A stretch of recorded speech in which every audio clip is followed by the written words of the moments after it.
Merci de suivre votre magazine Kiosque, fidèles auditeurs et téléspectateurs de Canal Congo Télévision et Radio Liberté Kinshasa. Merci de nous rester fidèles.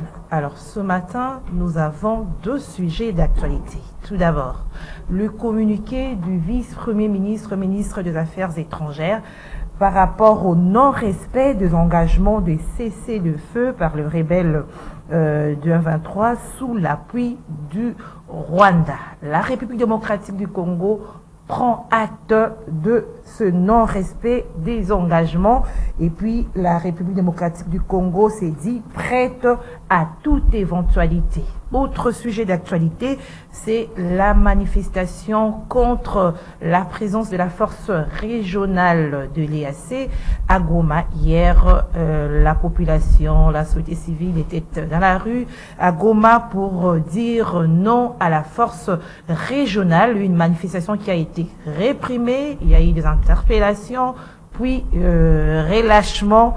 Analyse et commentaires, c'est donc Kiosque. Madame, Messieurs, nous avons deux invités, mais bien avant de vous présenter nos invités qui vont vous nourrir de leurs analyses ce matin, je m'en vais lire les titres de journaux parus dans la capitale ce jeudi 19 janvier 2023. L'agence congolaise de presse, ACP, a titré « Violation du processus de Luanda, l'RDC prête à se défendre contre ses agresseurs ». Toujours à sa une, ACP, d'écrire « Tshisekedi à Davos, le Rwanda est la source de l'insécurité dans la région de Grand Lac ».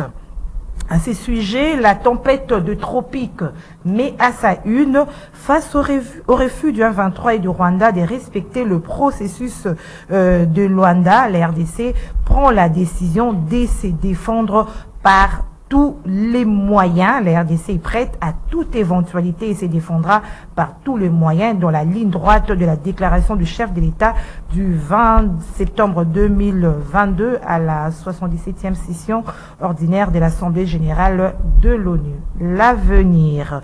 Les terroristes du 1-23, ça c'est le quotidien L'Avenir qui l'écrit, et les autorités rwandaises qui les utilisent comme bras armés n'ont pas une fois de plus respecté leur engagement au mépris total de la communauté d'Afrique de l'Est, de l'Union africaine, de l'UIA, du Conseil de sécurité et de partenaires bilatéraux. Et puis le potentiel d'écrire pour sa part, la RDC a prévenu tous ses partenaires bilatéraux, elle ne laissera rien ni personne violer impunément et indéfiniment son intégrité territoriale. Pour cette cause, le pays de Tshisekedi ne va ni faiblir ni transiger sur le moyen de sa défense, écrit ce journal. Et puis la prospérité, d'écrire dans le souci de poursuivre de la lutte contre l'agression rwandaise, la possibilité qui d'écrire plaide pour maintien au gouvernement Sama 2 de 3 de ses ministres. Ça c'est la prospérité qui écrit, c'est donc les titres de la prospérité. Un autre journal, c'est encore la prospérité qui a titré « Rupture définitive de l'aide publique au Rwanda ». L'AMC s'est réjoui de la position courageuse du Royaume-Uni et d'Irlande du Nord. La Percée, c'est le dernier journal que nous avons reçu. Titre « Tremblement de Warriors, certains chez les marabouts ». Voilà, ce sont là les journaux que nous avons reçus. Nous avons deux invités. Serge Tseka, bonjour. Bonjour Madame Gisèle, bonjour aux co-débatteurs, bonjour à l'équipe du kiosque et à tous ceux qui suivent cette émission. Meilleurs vœux, de bonnes choses à vous. Alors en face de Serge Tseka, il y a Isaac Mbenza. Bonjour Isaac. Bonjour Gisèle, bonjour à tout le monde qui nous suit en ce moment. Mes meilleurs vœux à ceux qui aiment cette émission. Alors, et particulièrement à nos confrères de Brazzaville. Je profite de cette occasion pour souhaiter mes meilleurs vœux à M. Iloki Parfait, le chargé de communication du ministre Jean-Jacques Bouya, qui est aussi un ami. Alors, votre magazine est déjà dans les kiosques? Oui, en fait, c'est la version anglaise qui prend encore, en fait, je crois à la fin de cette semaine, ça sera prêt. Mais déjà, la version française est déjà terminée. La version anglaise? La version plutôt, non, la version française. Déjà, c'est la version anglaise qui sera, à partir de semaine prochaine, distribuée aux ambassades et aux institutions internationales. Alors, c'est comment encore? C'est l'ombudsman. L'ombudsman. Qui veut dire? L'ombudsman veut dire un intermédiaire indépendant qui agit en contrepoids à dénoncer les abus du pouvoir. Et dans des pays anglophones, on a même des institutions qui s'appellent ombudsman, c'est à peu près comme l'IGF. C'est pourquoi dans O, j'ai mis un œil, et certaines personnes malveillantes sont en train de dire que je suis des sciences occultes, parce qu'ils ont vu l'œil. Oh non, c'est l'œil des francs-maçons. Non, cet œil-là n'est pas l'œil des francs-maçons, ça signifie tout simplement que je contrôle la vie politique de notre pays. Alors nous convions nos téléspectateurs et auditeurs à lire l'ombudsman. L'ombudsman. Voilà. Alors le troisième invité, c'est Nico Faye. Je crois qu'il va nous rejoindre dans ce plateau des kiosques. Alors nous commençons par la manifestation contre la force régionale, la marche qui a été réprimée par les éléments de la police hier à Goma. Sernseka, qu'est-ce qui motive cette réaction de la population de Goma de descendre dans la rue pour manifester contre l'EAC? Avant de répondre à votre question, madame, je voudrais dire un mot en rapport avec l'arrivée du pape François dans notre pays, la République démocratique du Congo. C'est un événement que nous attendons. C'est très important pour la chrétienté en général, mais aussi pour le chrétien catholique en particulier. Nous attendons de cette visite beaucoup de choses, que nous puissions avoir un créneau qui permettra à la voix de la République démocratique du Congo de se faire entendre.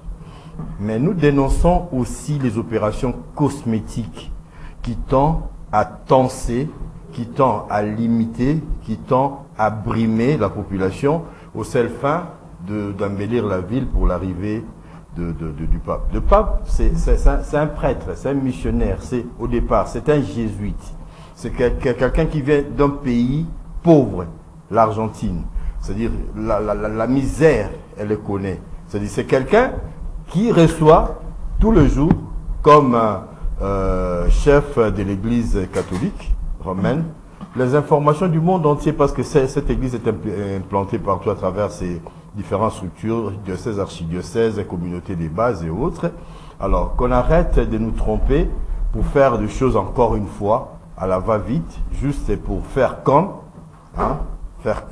et puis on va retomber dans ce que nous avons. Faisons des choses de manière pérenne. Les gens qu'on avait chassés du marché, où est-ce qu'ils sont casés aujourd'hui? Le marché cassé aujourd'hui, où est-ce que nous en sommes? Qu'est-ce que nous sommes en droit d'espérer? Il y a combien d'argent qui est mis dans ces projets? Voilà comment les choses marchent. Arrêtons de faire des choses de manière cosmétique. Je le dis en tant que Quinois, à titre personnel, et on n'aimerait pas qu'on nous berne, parce qu'aujourd'hui, ce sont des cris, ce sont des slogans, ce sont des chansons qui font la réputation, alors qu'on attend des actes concrets sur le terrain de la vie de tous les jours, sur le terrain du social, sur le terrain de l'amélioration des conditions de vie. Donc Félix Tshisekedi a vraiment besoin de gens qui les poléreront dans ce combat-là. Pourquoi les gens à Goma se sont manifestés, et puis et à Kinshasa et un peu partout dans le Congo, les gens parlent? Apparemment, nos politiciens semblent être les derniers à ne pas prendre la vraie température de notre population. Il y a une sorte de déphasage entre la population, les attentes de la population, et ce que les politiques sont en train de vivre. Depuis combien de temps nous échangeons avec les gens? Aujourd'hui, quand tu te promènes, à chaque 10-30 mètres, on vous arrête pour vous dire, il faut dire ça. Nous devenons plus que des députés. Les gens nous donnent. Ils ne nous écoutent même pas. Ils nous arrêtent pour nous demander. Même quand on passe dans les émissions comme ça, les gens nous écrivent, dites ceci, dites cela. Mais en journaliste, nous le filtrons, nous faisons des choses de la meilleure des façons. La population de Goma, du Nord Kivu, du Sud Kivu, de l'Ituri, cette population a compris que il n'y a rien à attendre de nos voisins. Il n'y a rien à attendre de tous les Français que tu as lu là. Il y a un confrère qui a parlé de la rupture de l'aide au Rwanda. Je ne sais pas où est-ce que je n'ai pas l'information, mais c'est quand même grave d'écrire des choses comme ça. Là, je ne connais pas la source du confrère, je n'en doute pas, mais je suis quand même dans le doute de l'Irlande. Mais c'est grave. Parce que les relations qui lient ces pays, si nous sommes dans la misère aujourd'hui, le Congo, c'est justement à cause de ça. Et puis, la population a compris, je vais paraphraser Maître Gims dans l'une de ses chansons. Pire. Les pires, c'est pas la méchanceté des uns, mais les silences des autres qui font tous semblant d'hésiter. Ça, c'est Maître Gims. Les pires, c'est pas la méchanceté de Kagame, mais parce que c'est connu. Mais c'est le silence, il est assez de tous ces voisins qui font semblant de nous aider, mais en réalité, il n'en est rien du tout. Qu'est-ce qui s'est passé à Ishiché? On a tué des gens qui se sont réunis pour prier, pour demander la paix, pour implorer la grâce. Je me dis que ces gens priaient pour la paix au Congo. On les a tués au vu et au su de la communauté internationale. Parce que la MONUSCO est encore et toujours là. EAC et ses soldats sont toujours là. SADC est là. CAC, tous ont vu ça. Tous ont vu ça. Et ça se solde par de communiqués du genre on va tout mettre en œuvre, que ça ne restera pas impuni. Mais on a massacré des gens, des civils, j'ai dit des civils innocents. Et la population en a ras-le-bol. Il est temps pour le gouvernement de Kinshasa, de la République démocratique du Congo, de comprendre que tous ces subterfuges, tous ces manèges n'aboutiront à rien s'il n'y a pas d'engagement concret de nous, Congo, en tant que République, pour terminer cette affaire-là. Vous voulez dire que l'EAC est devenu comme une pierre d'achoppement pour la population? Mais l'EAC est en train d'établir une zone tampon des fêtes. Parce qu'ils sont là. On est en train de tuer les gens. Je crois qu'on en parlera. Le M23 qui fait semblant de se déplacer d'un point à un autre. Mais les forces locales de sécurité, les gens qui sont là pour se défendre, ne peuvent pas bouger du fait de la présence de l'EAC. Automatiquement, il y a cloisonnement. Mais ce qui est grave, le M23 a le droit, je peux le dire ainsi, de tuer, d'utiliser ses armes, malgré tout ce qui a été signé, malgré tout ce que tu as cité là. Et depuis toujours, nous avons dit que ça n'aboutira à rien, parce que ces gens-là, ça fait plus de 20 ans qu'on échange avec eux, qu'on a signé tous les papiers du monde, on a donné tout ce qu'on pouvait donner. Je l'avais dit la dernière fois ici, certains n'étaient pas d'accord, et le président lui-même l'a dit, et le président l'a souligné à Davos, que le problème c'est le Rwanda. Moi j'ajoute, le problème c'est le Rwanda et ses amis.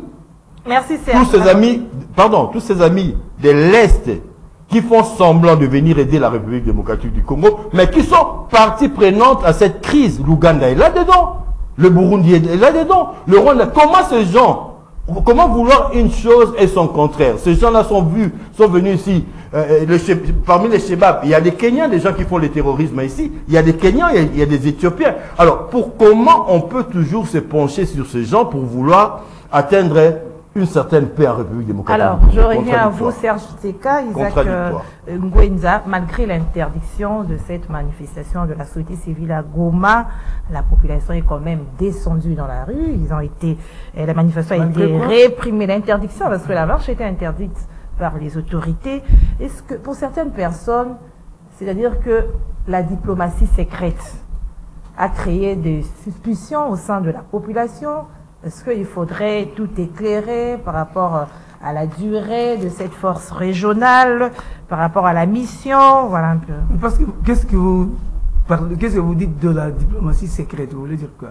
Je veux dire que la population ne comprend pas, parce qu'elle ne comprend pas quel rôle joue cette force.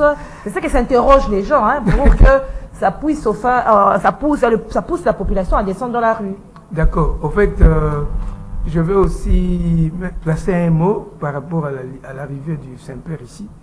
comme Serge Seka dit ici, pour rappeler aussi aux autorités que dans la gestion de la chose publique, lorsqu'on doit agir, il faut toujours prévenir la population afin que chacun puisse prendre ses responsabilités. Je suis en train de parler de l'évacuation et des déguerpissements de gens le long du boulevard. Je pense que si on lançait avant l'opération un communiqué à la télévision nationale et aux médias, disant par exemple à partir de demain que personne ne vende sur les acteurs publics. Si l'hôtel de ville avait fait ça et que le communiqué est passé que on dira à Kinshasa Bapexi côté Kananzela, et celui qui n'obtempérera pas, c'est celui-là qui sera responsable. Mais quand on fait des choses sans prévenir de la population, casser des trucs comme ça, c'est pas bien. Et qu'on ne fasse plus ça. Et puis des deux, c'est comme si nous voulons une chose et son contraire. Nous voulons avoir une ville propre, mais nous ne savons pas comment faire pour avoir une ville propre. Moi, j'ai toujours dit, vous savez, un serpent, je reviens toujours à ça. Un serpent, quand il entre ici, tout le monde sera paniqué, parce que le serpent est mordant. Mais si nous voulons abattre ce serpent, qu'est-ce qu'on fait? Moi, je suis forestier, je suis riverain, nous sommes de Bongandanga à l'Équateur. Nos arrière-grands-parents nous disaient ceci. Si vous voyez un serpent, avant d'abattre un serpent, repérez sa tête. On ne tue pas un serpent comme ça, il peut te mordre. Si vous voulez abattre un serpent, cherchez sa tête, peu importe sa longueur, même si le serpent mesure 100 mètres. Repérez sa tête, détruisez la tête. J'arrive, Gisèle, détruisez la tête du serpent. Peu importe la longueur du serpent, vous avez tué le serpent. Je veux dire quoi, madame? Vous voulez une ville propre. Vous pouvez déguerpir les gens. La ville sera toujours sale. Le problème, la tête du serpent, dans l'assainissement de la ville de Kinshasa, c'est faire des campagnes, sensibiliser la population qu'à partir d'aujourd'hui, on ne peut rien, je dis bien rien jeter par terre. C'est ça le problème. C'est ça le vrai combat. Alors Isaac, on revient sur le sujet. On revient sur le sujet. Oui. D'accord. Donc je disais ça. Donc, il faut de fortes campagnes de sensibilisation de la population à ne plus jeter des immondices par terre. Quand tout le monde aurait intériorisé ça, on pourrait avoir une ville propre. Quand je pourrais dire ça, ça peut être jeté que dans il faut aussi qu'il y ait des poubelles publiques. Voilà. Oui, même s'il y a pas, même si je ne trouve pas une poubelle le long du chemin, je peux rentrer chez moi avec mon immondice et jeter dans la poubelle. Donc, qu'il y ait campagne, tout se jette dans la poubelle. Merci Isaac. Maintenant, j'entre dans le sujet qui est important, la manifestation de la population contre la présence de la force de l'EAC, de East African Country, East African Community. D'abord, je veux relever un fait ici. C'est comme disait Serge ici, c'est comme si nos autorités ne comprennent pas ou ne mesurent pas la température de la population en temps réel, comme il a dit là. Avant East African Community, la population de Goma ou de Nord Kivu, de l'Est là-bas, les gens ont manifesté contre la présence de la MONUSCO.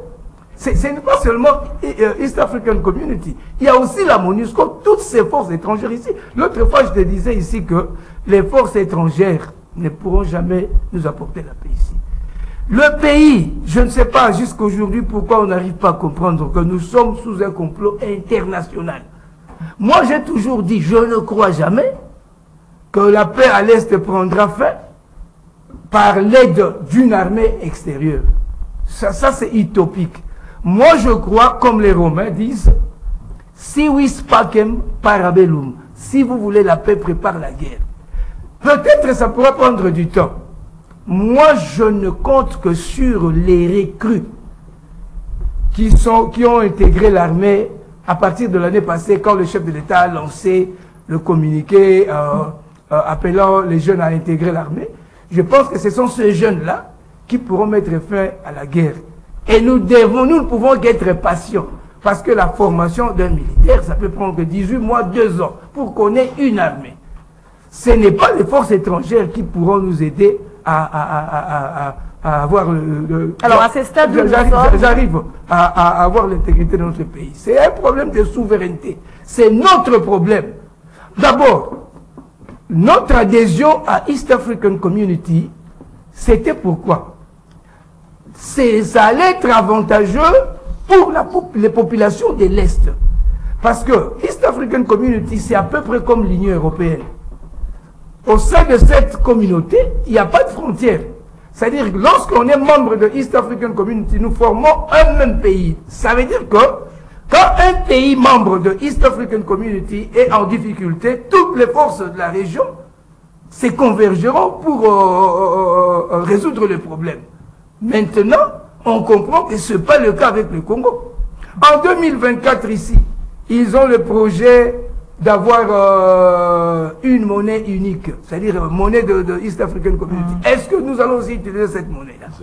C'est ça le vrai problème. Et moi, je pense, peut-être le président Félix-Antoine Tshisekedi a montré sa bonne volonté de vouloir permettre à ce que la population de l'Est ait les mêmes avantages que leurs voisins, c'est-à-dire libre circulation de personnes au sein de la communauté. Vous êtes à Goma, vous voulez aller au Kenya ou bien en Tanzanie, vous n'avez pas de problème. Peut-être dans ce sens-là, en tant que chef de l'État, il voulait que son peuple puisse bénéficier aussi de ce genre d'avantages. Mais dès lors qu'on comprend que c'est un espace où la plupart des pays qui nous entourent là comportent contre notre pays, il est temps de se retirer. Nous pouvons nous retirer de cette Alors, comme il y a encore une autre manifestation qui est prévue dans une autre ville. J'arrive toujours avec les forces. Pour mettre la population en confiance. Vous voyez, la East African Community, là, il y a des Ougandais, les Rwandais, et puis les Burundais, les Soudanais, ainsi de suite. Mais,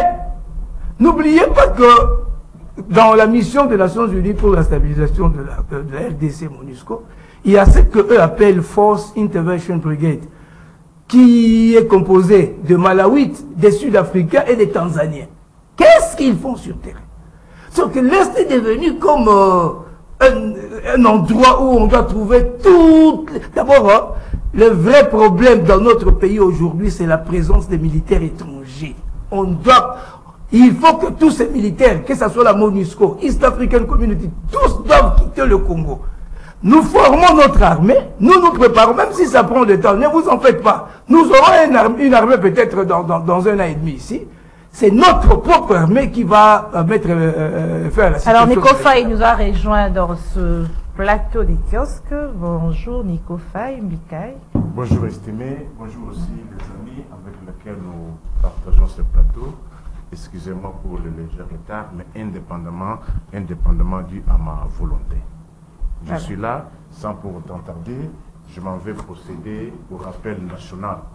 Mon peuple doit retenir qu'à ce jour, il reste 339 jours pour la fin de ces mandats. Et nous en sommes à 1146 jours depuis qu'on nous a annoncé officiellement Covid et 336 jours depuis que...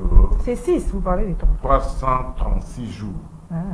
Vous avez écrit 636. 636 jours. Depuis que Michel est à la tête du gouvernement au Congo, Kinshasa. Sama Michel, tu voulais dire? Michel Sama. 221 jours depuis que mon Bunagana échappe au contrôle de Kinshasa. Ton Bunagana, son Bunagana aussi. Et 178 jours depuis que Jimmy Kitenge est prisonnier politique du régime.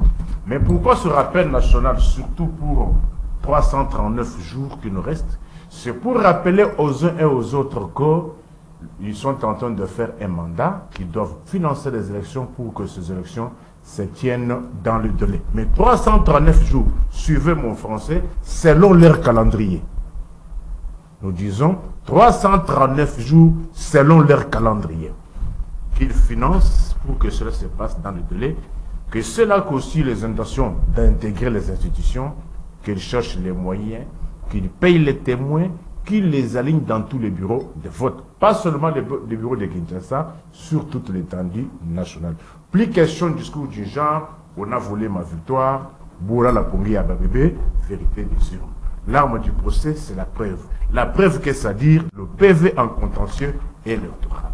Qui peut ramener le PV? Seuls les témoins. Qui peut aligner les témoins? Seul le parti politique, les candidats indépendants et les regroupements politiques. Les centres carters n'alignent pas les témoins. Le cardinal Ambongo n'aligne pas les témoins. L'église catholique n'aligne pas les témoins. À bon entendeur. Alors, madame, la question était... C'est votre regard par rapport à la manifestation hier à Goma, bien qu'elle a été réprimée par la police, disons non à la force régionale. Ah, madame, vous les Congolais, vous voulez que je vous parle en quelle langue? Pour que vous puissiez comprendre. Jusqu'où vous serez trompé et menti. Connaissez-vous un État dans le monde qui est agressé et que les autorités se complaisent dans les bouffonneries? J'ai posé cette question en son temps. Est-ce que vous pouvez trouver la femme du brave Volodymyr Zelensky en train de danser, en train de boire, en train de s'enivrer avec la femme de Poutine? J'ai posé cette question. Voyez-vous la guerre en Ukraine? Vous trouvez la femme de Zelensky tout le temps, Masanga Mabina, Nakolangwa, Namosia Poutine. Et que les Ukrainiens croient à leur président? Et que vous, au moins, les Ukrainiens, mon bongo, et puis que non, tu as cette solution, na Volodymyr Zelensky. Moi, j'étais déjà arrivé à la conclusion selon laquelle, selon les indicateurs à ma perception, la complicité de Kinshasa. Là, on parle de la force régionale. Je dis ceci, de quelle manière elle est arrivée ici?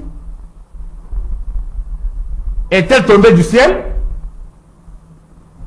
Est-elle tombée du ciel? Et pour que la force onusienne, la force sous-régionale, la force régionale franchisse les frontières nationales, il faut qu'il y ait l'autorisation préalable de Kinshasa. Autorisation préalable. Justement, c'est connu. Et si elle est arrivée, c'est-à-dire Kinshasa les a autorisés. Pour quel résultat sur le terrain? Près de 3 mois maintenant, pour quel résultat? Je vous ai dit, ce régime nous a reculé de 50 ans. Ce régime a trouvé notre armée 8e, avec un budget de 6 milliards. Mais avec leur budget, pour la première fois, de 16 milliards, Tokomi 40e. Ce régime nous a trouvé l'intégrité territoriale. Ce régime a trouvé 145 administrateurs de territoire nommés par Kinshasa, tous en fonction, posant les actes dans leur poste d'attache. Posez-vous la question aujourd'hui, quel est l'administrateur des territoires que Kinshasa a nommé à Rutshuru, qui pose les actes en tant qu'administrateur et qui produisent les effets? C'est ça qui fait que la population réclame le départ de la force régionale. Écoutez, la population a besoin de quoi? Première mission d'un État. Malheureusement, ici, ils ne sont pas dans un État. Première mission d'un État. Sécuriser les personnes et leurs biens. Mission à Liboso.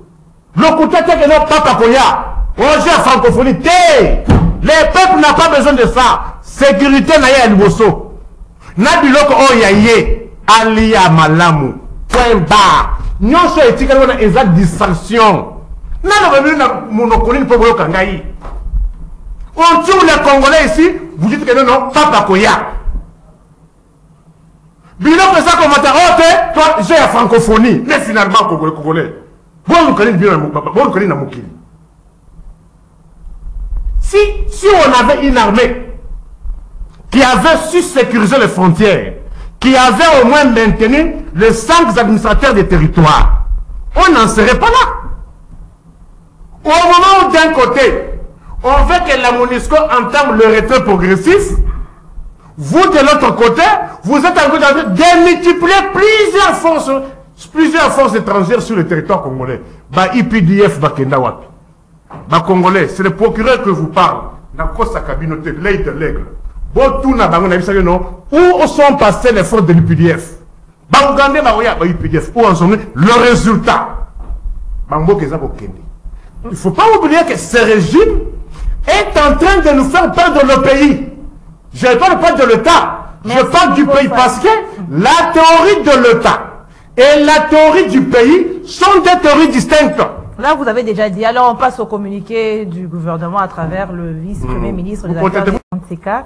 Qu'est-ce qui fait que le M23 ne respecte pas les engagements? La date butoir pour son retrait, c'était le 15 et jusque-là, les M23 sont toujours présents, ces rebelles, et le gouvernement, à travers un communiqué du ministère des Affaires étrangères, le vice-premier ministre des Affaires étrangères, dit prendre acte de ce non-retrait de rebelles M23 des territoires occupés. Qu'est-ce que, selon vous, qui fait que ces rebelles ne se retiennent pas, ne tiennent pas compte des engagements pris, notamment à Luanda et à Nairobi? Le 1-23 ne se retire pas, ne respecte aucun engagement parce qu'il se sait protégé par ceux-là qui sont derrière lui. C'est comme l'adage de Mwana Soso ou Azotondi Sanzungu. Le M23 s'est soutenu.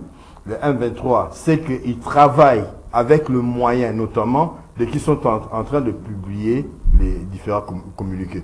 Souvenez-vous que quand on signait les différents accords sur les émissions auxquelles nous sommes sur vos antennes, nous avions dit ne pas croire à ce qui s'est passé là.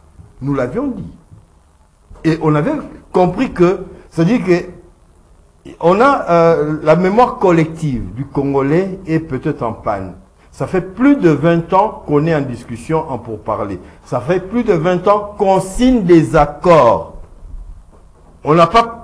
Qu'on nomme une commission pour évaluer tout ce que nous avons eu à signer comme accords, traités et autres pour rechercher la paix.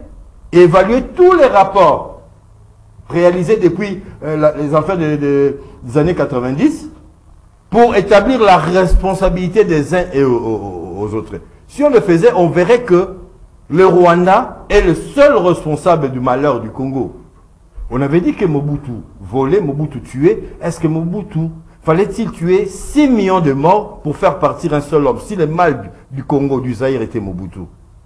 Alors, si on veut évaluer le résultat, en termes de résultats, fallait-il tuer 10 millions de personnes? C'est-à-dire, l'implication du Rwanda, par-delà les discours et tous les autres subterfuges, est établie. Le Rwanda en veut au Congo. Le Rwanda veut faire la main basse sur les richesses du Congo parce que c'est un secret pour personne aujourd'hui au sujet que le Rwanda, son économie se base sur l'aide extérieure et le pillage des ressources du Congo. C'est-à-dire que tant que nous, Congolais, nous allons... en fait, le gouvernement, par rapport au communiqué, a constaté ce que nous autres et la population du Goma avaient déjà constaté depuis très longtemps. Nico parlait, ou je ne sais pas, l'éditeur qui parlait tout à l'heure, de ces désamours entre la MONUSCO et la population, toutes les manifestations. Et nous, à travers nos analyses, nous avions dénoncé cette manière du Congo à être prompt à aller à la rencontre de ces gens-là, alors qu'eux ne pressent jamais leur pas. Nous sommes en position de faiblesse. Quelque part, je reviens à mon schéma. Nous devons devenir transgressifs. Qu'on dise que nous sommes un pays voyou, parce qu'on serait là à ne pas respecter les règles de la diplomatie, à ne pas respecter les règles de bienséance entre États, comme le font tous ces pays voyous qui sont en train de nous agresser. Nous voulons toujours être bien cotés, mais au finish, sur le terrain, nous sommes perdants. Nous perdons des vies humaines, nous perdons même des gens qui vont prier Dieu. On le tue. Je rappelle toujours ici, Jean-Pierre Bemba Gombo. président du MLC, s'est retrouvé à la haie pour des crimes que lui personnellement n'avait pas commis. Mais ce qui se passe en République démocratique du Congo est 100 fois plus grave que ce qui s'est passé à Bangui. Mais qu'est-ce que ceux qui attendent là, le procureur de la Cour pénale internationale, le tribunal international, Cour de justice internationale, qu'est-ce qu'ils attendent ces gens-là pour engager des enquêtes et établir des responsabilités et juger ces gens-là? Quand il s'agit de Rwanda, tout le monde essaie de mettre des gants, mais on sait, tous les rapports le prouvent aujourd'hui, que le Rwanda est derrière le 1-23 et l'auteur intellectuel, responsable intellectuel de ce qui se passe au Congo. Alors, pardon madame, je termine. En termes de perte de vies humaines, en termes de pillage des ressources, en termes de pillage de l'écosystème, et on attend. Alors, Isaac, merci, Serge. Il n'y a que des communiqués qui arrivent. Isaac, face au non-respect des engagements du 1-23, il y a eu le communiqué du gouvernement qui prend acte. Qu'est-ce que vous pensez de cette réaction du gouvernement qui appelle aussi les organisations internationales et régionales de sanctionner le Rwanda? Non, en tout cas, pour moi, c'est un peu décevant. C'est-à-dire quoi? Je ne pense pas qu'à l'heure actuelle, on doit continuer avec la même diplomatie de demander aux forces obscures, aux puissances étrangères de sanctionner le Rwanda. Ça, c'est révolu. Moi, je crois. C'est choquant d'apprendre que les gens en train de prier, qu'on puisse venir le massacrer. Et puis ça, c'est pas la première fois. Je peux vous rappeler, la même chose s'est produite le 24 décembre 2008 à Dungu, en plein culte de nativité. Les LRA sont venus, ils ont tué tout le monde. Et moi, à cette époque-là, je travaillais pour la télévision sud-africaine, je suis allé faire des reportages là-bas, et c'est choquant. Donc, trop, c'est trop. Imaginez-vous, à l'Est là, comme on est en train d'animer cette émission, et vous voyez des gens entrer, ils nous tuent, ils passent. Donc, on tue les gens comme ça, c'est comme si on tuait les animaux. Cette histoire doit s'arrêter. Et moi, je ne crois pas aux accords qu'on peut signer avec l'M23. C'est comme ce qu'a dit. Combien d'accords ont été signés? Qu'on fasse l'évaluation de tous ces accords. Moi, en 2003, j'ai suivi un Maï, qui était devenu ministre de l'Environnement. Elias Molongo l'avait déclaré qu'aussi longtemps qu'il y aura Kagame et Museveni au pouvoir, il n'y aura jamais de paix dans la région des Grands Lacs. Donc, aussi longtemps que Museveni et Kagame sont au pouvoir, il n'y aura jamais de paix dans la région des Grands Lacs. Ça veut dire quoi aujourd'hui? Vous savez, c'est un peu choquant. La situation de l'Est, c'est comme si nous traitons ça à la légère. Moi, ça me fait très mal. Quand quelque chose est mauvaise, je condamne. Actuellement, on ne pouvait même plus continuer à négocier avec le M23. Parce qu'on sait qu'ils ne respecteront pas les accords. Ils sont en train de nous perdre. Écoutez, ils sont en train de nous distraire, nous perdons le temps. Et nous risquerons d'avoir des élections bâclées, d'avoir certains territoires où les gens ne peuvent pas aller voter ou tout là. Ça, c'est un problème sérieux. C'est-à-dire, actuellement, moi, il n'y a qu'une seule option qui pourra mettre fin à la guerre de l'Est. C'est l'option militaire. Et pas de forces étrangères. Écoutez, pas de forces étrangères. Parce que toutes ces forces étrangères sont complices. Que ce soit la MONUSCO, que ce soit East African Community. Pour moi, toutes ces forces doivent quitter le pays. Si on pouvait avoir un vrai pays ami, soit que ce soit le RIS ou l'Angola, je ne sais pas moi, un pays qui puisse vraiment nous aider à avoir des opérations conjointes avec les FARDC, vraiment dans le seul but de neutraliser tout ce groupe armé, ça pourra nous être bénéfique. Alors Isaac, pour certains, même l'option militaire, que ce soit diplomatique ou militaire, a échoué. Pourquoi? Parce que quand vous dites que pas les forces régionales, mais les FARDC aussi n'ont pas croisé les bras. C'est pour ça que je l'ai dit ici l'autre fois, que lorsqu'on n'a pas une armée, parce que jusque-là, nous n'avons pas encore une armée, parce que les recrues qui ont intégré l'armée l'année passée ne sont pas encore des militaires. Une armée, c'est cette force qui est capable de défendre son territoire contre toute agression venant de l'extérieur sans faire appel à une autre armée. Et je suis désolé. On n'a jamais eu une armée après 97. Je ne sais pas. Je ne sais pas si c'est une institution ou cette source qui a placé notre pays 8e. Sur quelle base? L'armée, ce sont des hommes. Nous n'avons pas une armée pour le moment. Moi, je compte sur le récrit. Nous avons un groupe de personnes sans formation. Quelqu'un qui était dans une rébellion, on leur demande de cesser de se battre, on les incorpore dans l'armée avec le grade obtenu dans la rébellion. Vous avez des capitaines qui n'ont aucune idée de ce que sont les tâches d'un capitaine. Vous avez des majors qui n'ont jamais fait l'école supérieure militaire. Vous avez un lieutenant qui n'a jamais été à l'école de formation des officiers. Actuellement, nous n'avons pas une armée. Vous voyez, donc, les jours où nous aurons une armée, nous pourrions faire la guerre. C'est pourquoi ça peut prendre du temps. Moi, c'est que je crois, Gisèle. Même si ça prend 9 mois, 1 an, 2 ans, quand nous aurons une armée, peut-être après 2 ans, nous récupérerons notre pays. Mais je ne crois pas à l'armée de rebelles. Quelqu'un qui... Écoutez, je vais chuter ici. Quelqu'un qui n'a jamais... Des militaires qui ne savent même pas que, par exemple, un major, c'est un directeur de l'administration, qu'un lieutenant, c'est un gradué en sciences militaires, qu'un capitaine... Ça exclut l'efficacité. Quelqu'un qui est dans l'armée, on lui donne le grade de capitaine, mais il n'a jamais fait l'école de formation des officiers. Okay. Vraiment, tous ces militaires qui sont venus de CNDP, de RCDKM, tous ces bracelets, ils sont dans notre armée. Moi, je ne crois qu'aux recrues d'aujourd'hui. Merci Isaac. Alors Nico Faye, nous tournons déjà vers la fin. Nico Faye, au dire de Isaac, les M23 n'ont même pas peur de la force régionale. Est-ce que s'ils ne se retirent pas des territoires occupés par rapport aux engagements pris à Nairobi et Luanda, c'est parce que les M23 n'ont pas pris part à ces négociations, ils n'étaient pas présents, alors ils se disent que toutes ces décisions ne les concernent pas? Madame, je ne cesserai de m'héréditer. En face du M23, y a-t-il quelle force contraignante? Il y a quelle force contraignante? Est-ce que lorsqu'ils étaient venus, vous les avez invités? Et pourquoi doivent-ils se retirer sans être contraints? Sans être contraints. Moi, je suis écœuré, abasourdi. Lorsque notre estimé confrère dit qu'en 1997, il n'y avait pas d'armée.